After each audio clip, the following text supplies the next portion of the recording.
Doctor கலைஞர் அவர்கள் செய்த சாதனைகள் சிலவற்றை இங்கு பார்க்கலாம்.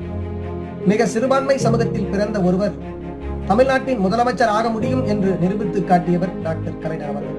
மாநிலங்களுக்கு திட்டக்குழு வேண்டும் என்று தொலைநோக்கோடு மாநில திட்டக்குழுவை முதலில் உருவாக்கியவர் டாக்டர் கலைஞர் அவர்கள். இந்தியாவில் முதலாக மாநில சுயாட்சி வேண்டும் என்று தமிழ்நாடு அரசு மருத்துவர் ராஜமன்னர் தலைமையில் ஒரு குழு ஒன்றை உருவாக்கியவர் டாக்டர் கலைஞர் அவர்கள். சுதந்திர தினத்தன்று மாநில முதலமைச்சர்களும் தேசிய கொடியை ஏற்ற வழிவகை செய்தவர் டாக்டர் கலைஞர் அவர்கள். தமிழ்நாடு போக்குவரத்து கழகத்தை உருவாக்கி பேருந்துகளை நாட்டுடைமையாக்கியவர் டாக்டர் கலைஞர் அவர்கள். தமிழ்நாட்டின் அனைத்து கிராமங்களும் மின்சார தன்னிறைவு வர காரணமாக விளங்கியவர் டாக்டர் கலைஞர் அவர்கள். தமிழ்நாட்டின் சிறிய கிராமங்களையும் இணைக்கும் வகையில் சாலை திட்டத்தை உருவாக்கி தந்தவர் டாக்டர் கலைஞர் அவர்கள். தமிழ்நாடு குடிசை மாற்று வாரியத்தை உருவாக்கி ஏழை மக்களை அடுக்குமாடி குடியிருப்புகளுக்கு நகர்த்தியவர் டாக்டர் கலைஞர் அவர்கள். தமிழ்நாடு குடிநீர் வடிகால் வாரியத்துறையை உருவாக்கி